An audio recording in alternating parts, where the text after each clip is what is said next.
Welcome to the Learning Pines YouTube. We hope this video helps. In this video, I will explain how to file a DBA in California. A DBA, or doing business as, is also known as a fictitious business name.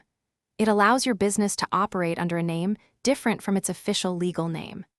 This is essential for branding and can help you open a business bank account. For example, a sole proprietor named Jane Smith might want to operate as Jane's Bakery. This registration is required for many business types operating under a fictitious name.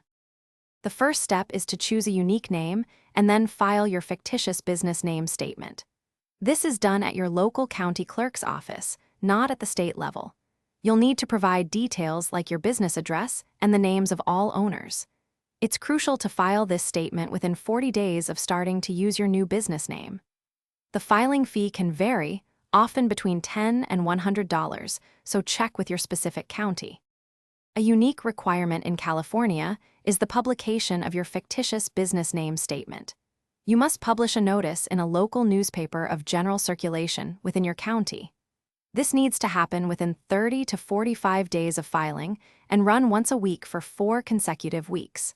After the publication is complete, you'll receive an affidavit of publication, which you must then file with the county clerk's office. This step is vital for legal compliance.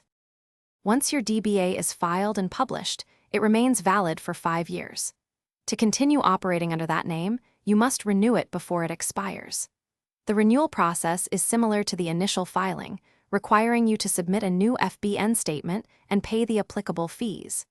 Importantly, you typically do not need to republish your DBA notice if you renew on time and none of your business information has changed. However, if there are changes or a late renewal, republication may be necessary. Thanks for watching. Consider subscribing if we helped you.